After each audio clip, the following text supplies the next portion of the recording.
Altså, så er jeg tilbage på Nordfyn for første gang i 25. Vi skal ud og jage noget råvildt. Og faktisk er det ikke mig, der skal jage i dag. Det er en fyr, der hedder Magnus. Jeg lavede et opslag på Facebook og spurgte, om der var en ny, jeg aldrig havde skudt råvildt før. For så ville jeg godt prøve at se, om jeg kunne hjælpe med det. Og så skrev Magnus, at det havde han ikke for jagttegn i år, eller i 24, så det er jo sidste år. Og ikke fået skudt noget med hans rifle endnu. Vi har en ret fin bestand af råvildt herude, så de er herude. Det er et spørgsmål, om vi kan komme til dem. Det finder vi jo så ud af. Men altså umiddelbart vejret er perfekt. Der er ikke ret meget vind, og det ligger på minus 1 grad, og der er fuldmåne lige nu. De bør gå derude samlet. Så nu er kaffen løbet igennem, og så venter vi lige på, at han kommer her, og så laver vi en slagplan, og så ser vi, om ikke det kan lykkes at få skudt hans første stykke vildt med rifle. Det kunne i hvert fald være mega fedt. Så følg lige med, og så ser vi, hvad der sker lige om lidt. Hej.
Når gæst de kommer så lavt der, ikke?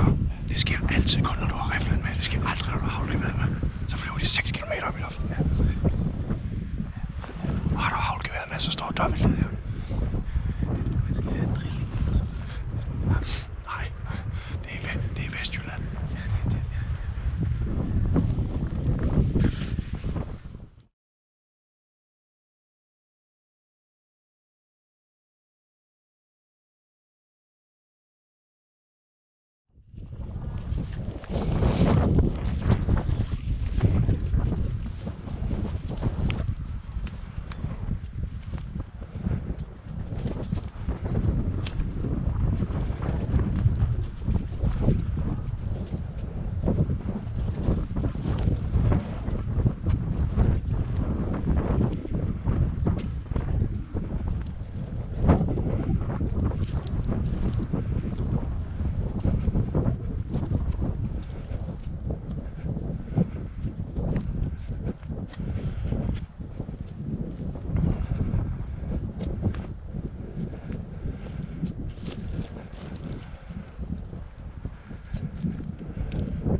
Hvordan har man det, når man har skudt sit første råvildt? Ja, man har det sindssygt. Prøv at holde hånden frem, ryster du? Ja, fuldstændig. Sådan en læge kan ikke ryste. Hold kæft, hvor er det flot skud, mand. Du er altså ude på 100, mellem 140 og 150 meter der. Er det det? Ja. Og den klapper bare, det er kraftigt flot. Tak. Tillykke. Tusind tak. Hvor højt er den holdt på bladet, eller din kende højere? På blad, ja, 2 cm over bladet. Mand. Det er helt perfekt. Ej, får jeg lige se her, og så det hele. Og så ligger den dernede. Hold kæft, mand. Skal vi så ikke filme, mens vi går derned? Så tager du riflen, så tager jeg stokken. Ja. Og så har du bare lige riflen klar. Den er død, men vi har lige riflen klar alligevel. Lige Ja, selvfølgelig. Selvfølgelig. Hold kæft, mand. Er du glad? Så her. Glæde, det er jo sådan...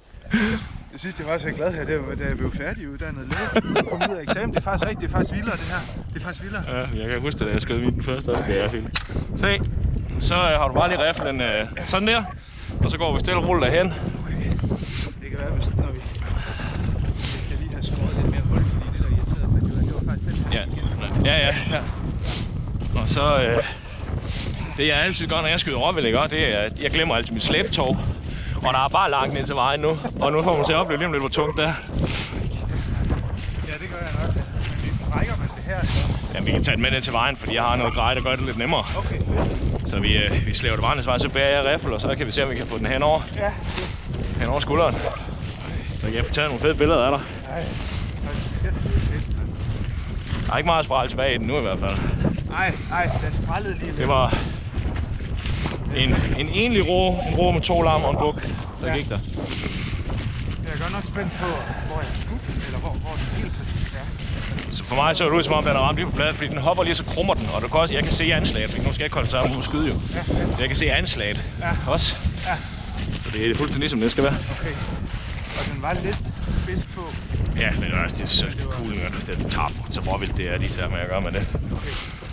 Ej, det var det vildt, Henrik. Se. Det er det vildeste, jeg har prøvet næsten. Det er sgu dejligt at høre. Så går du forrest med riflen rettet ned mod dyret, så går du hen og lige prikker. Fangskud går jeg.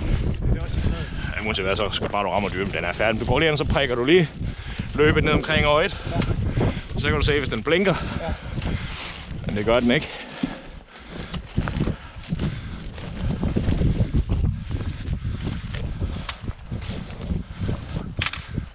Den er færdig.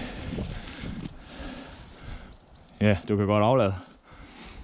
Efter flot.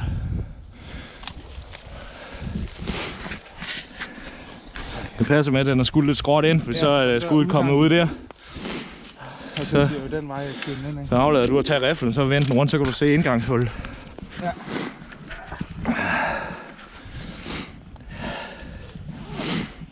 Verdensklasse.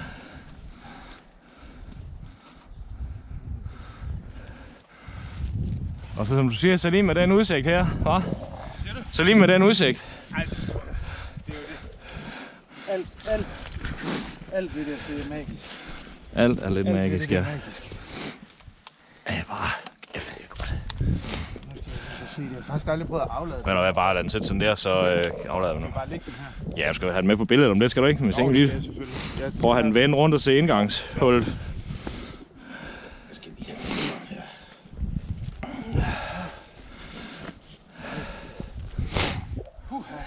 Hold kæft, mand.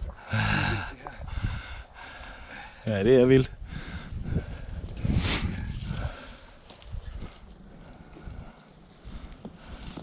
Ja, du kan finde kuglen.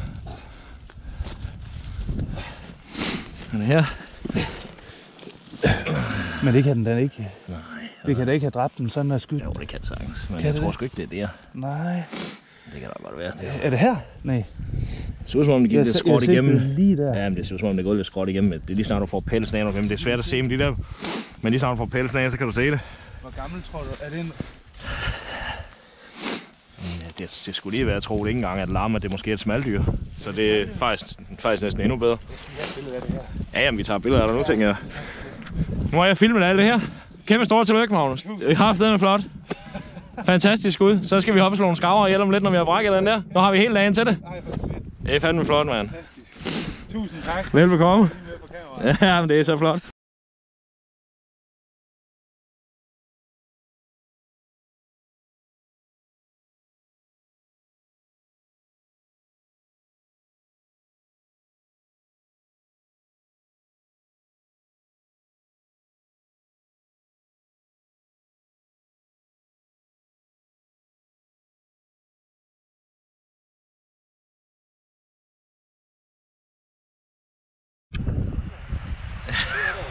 Og hvis det er nemmere, så skal jeg mere pelsen af, eller op i det, fordi så er det kun knoglesav, de pelsen er svære at save i. Så tager du bare den der. Og så langt op som muligt.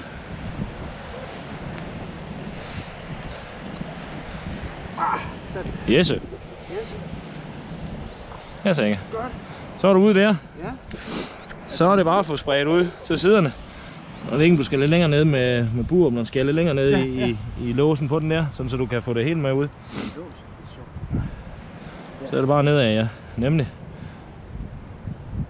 Og den kan man også skære låsen, hvis man vil. Okay. Skal jeg bare helt her, eller hvordan? Ja, bare helt ned til. Helt ned til RØV'en. Du ved.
Skyd! Ja, sgu da! Smukt! Tillykke med dit første gav! Tak. Det var meget flot! Den kommer jo bare ind, ikke også? Jo.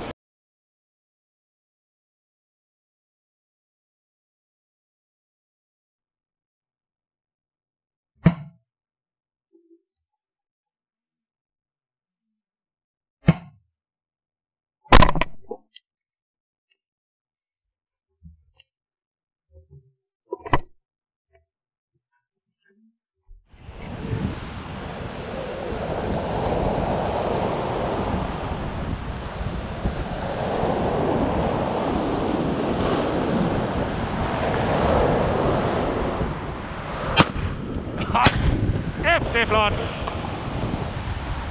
Sådan. Du er altså godt skydende med den her, du er. Det er fandme flot. Ja, tak. Du rammer den igen i begge knald. Du rammer den i begge skud. Du kan se, det støver af den i begge skud. Ja. Jeg vidste ikke helt, om jeg skulle skyde 2 gange. Kommer en mere.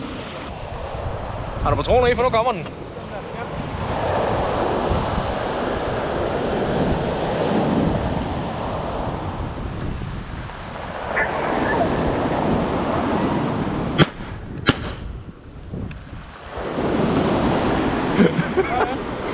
Er det sjovt, det her? Det er fucking fedt. Det er fedt. Det er sjovt. Det er fucking sjovt. Det er fucking. Hvor mange var det, vi skulle bruge? 5, ikke også? Og det var 5, vi skulle bruge, nu er vi på 3. Vi skal nok nå 200. Fucking godt.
Prøver jeg at se, om de havl de virker. Ja.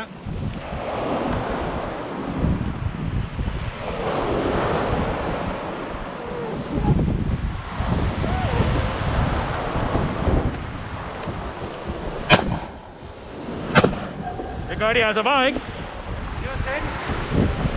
Nej, det er godt ved, godt. Den er lidt langt, men nu prøver jeg de andre. Det duer ikke, det der. Hey. Ikke før til sidst. Nej. Han kan rende mig, han kan...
Ikke noget med. Se. Og så dykker. Det er jo det, jeg siger, det er de fucking patroner.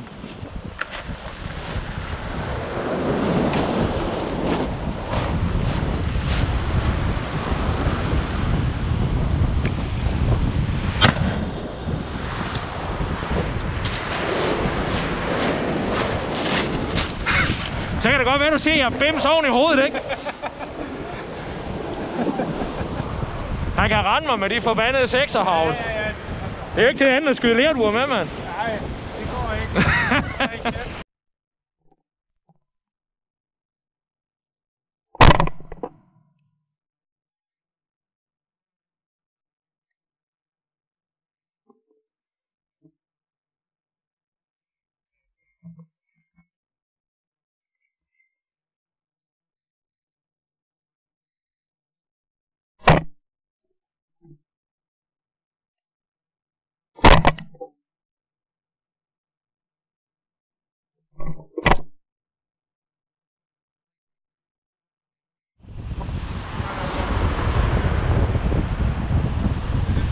Ja.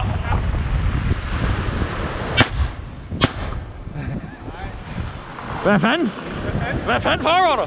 Der vokser træet ikke ind i himlen alligevel. Øv! Det skal jeg nok få klippet ud.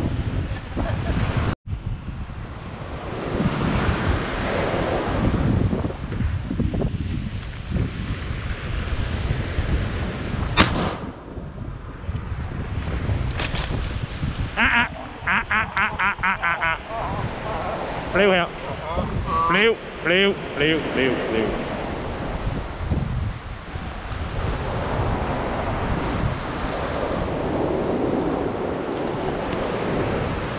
Du gør det ikke. Kom her. Du gør det ikke. Kom her. Ja.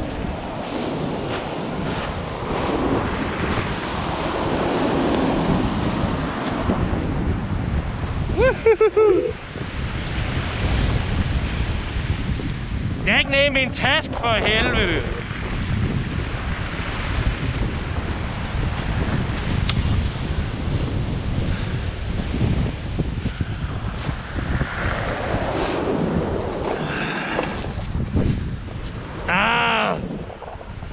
Kan man nu ikke engang få lov til at fangskyde i fred?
Så. Kan du nå det? Nej, den kommer godt, mand. Når du er klar, så skyder du bare. Ja. Yeah.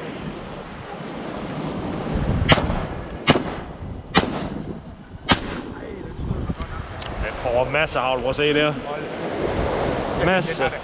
Jamen, prøv at kolde øje med den. Du skal bare se. Den smasker lige ned i vandet. Men det er lige før, at de skal rammes i hovedet, før de dør. Er det det, der sker med den, de har? Der. Nu skal du se. Den er færdig. Ja. Der. Og det var sådan noget... Den tæller i statistikken, skal jeg sige dig.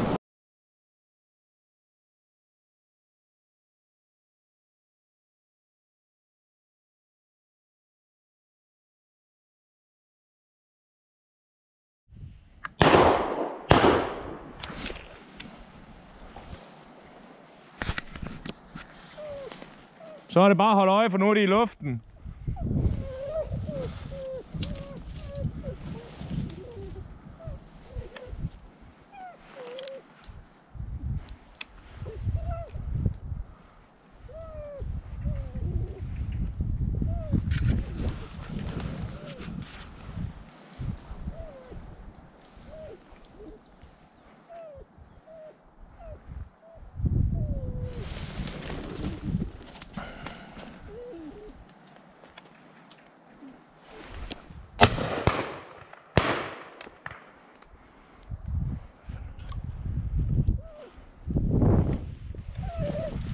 Fik du den?